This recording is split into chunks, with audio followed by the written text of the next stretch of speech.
Hey y'all, it's Alina. Welcome back to Debt Haters, where my husband and I hate our six-figure student loan debt, and we're on a journey to pay it off by increasing our income, decreasing our expenses, and throwing the extra to debt. So if you're new, we are low-income earners and a single-income family. I homeschool our two small children and bring in a little income from a part-time job, but my husband is the main breadwinner as a public school teacher, and his salary is $53K a year, so we're definitely not rolling in it. But today's video is another budget with me. My husband gets some sort of income like every week, so we try to make sure that we put that money where it needs to go. That's why we do a paycheck budget. First, our income. So this paycheck is from my husband's main job, $1,504.35. My husband's side hustle, $992, and then my very small part-time job, $445.16. We had $207.97 from rollover, which was just money that we had set aside like a week before so that we can pay our outrageous electric bill. So that's what that is, plus a little buffer, which I usually like to be like $10. It was actually less because my husband bought food for my daughter's goldfish. You know, that little jar of fish flakes. So we are on year 3 with that fish. Like he's still swimming, he's still kicking, and I guess, you know, them flakes, you know, they're working for him. So anyway, our total income for this week is $3,149.48. Let's go over the expenses, and then we'll see what we have left over so we can put towards debt. We have the normal tithe, grocery, and gas. This paycheck we needed to set aside for self-employment tax, since my husband's side hustle is like contract work.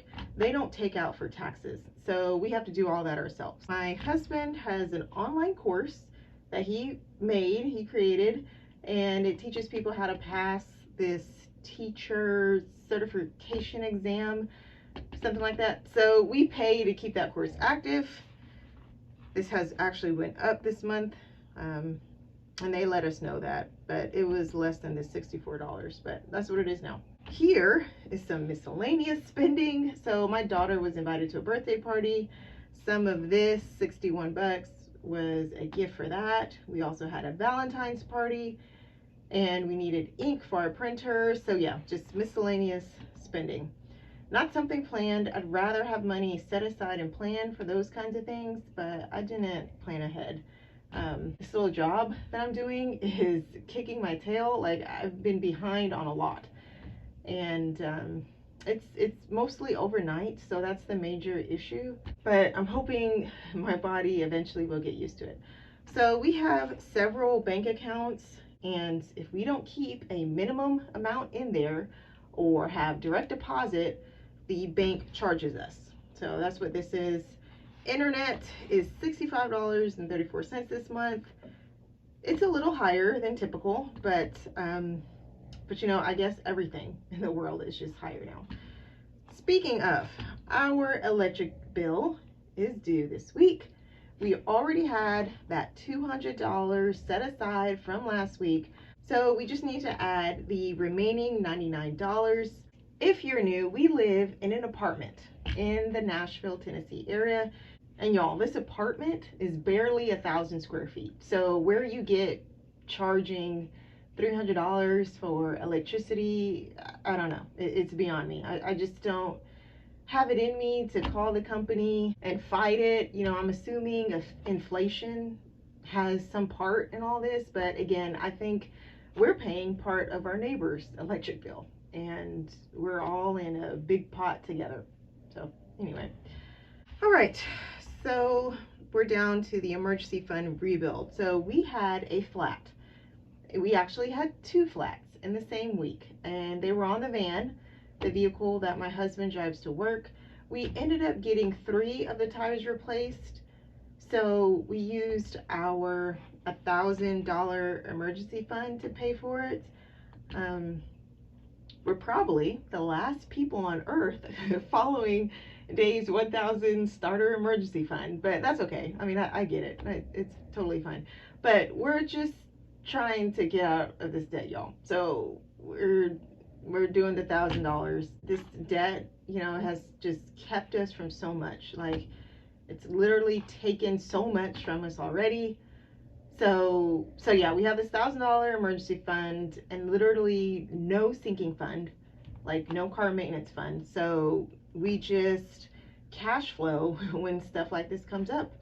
So now we had to build up that emergency fund again. So we're back at $1,000 again. We're setting aside $12 as a buffer for our accounts, just in case a fee comes out that I forgot about, you know, them little $5 ones up here. If I forget, okay, we got a little buffer. So we are setting aside $654.90 for our March rent. Yes, I said March, and it's barely February.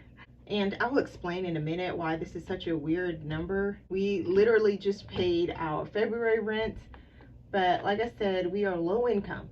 So one check won't cover our rent.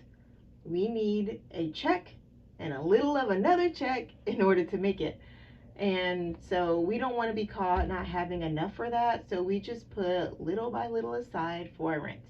Total expenses for this week, when you add all this up, it comes to $2,436.24.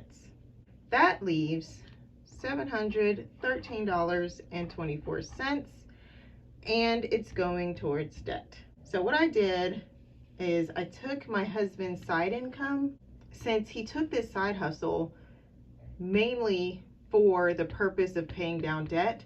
I wanted it to be just for that. Obviously, it could have gone to our March rent, it could have gone other places, but I wanted it to go towards that, to try to just make it a little cleaner. So after the self-employment tax and after some of this tithe, what was left over is $713.24. So that's what's going towards debt repayment. So this is a good start to the second month in our 2023 debt payoff journey. I really am thankful for it. We're going to need like $3,000 a month going towards debt to be completely debt-free by December. Be sure to check out the video on how we did for January, but we've still got a few more weeks left of February, and even if we come up short, like we don't make the 3,000, I'm guessing there's going to be some months this year where we'll have more than 3,000, and it can just all even itself out. But we'll see.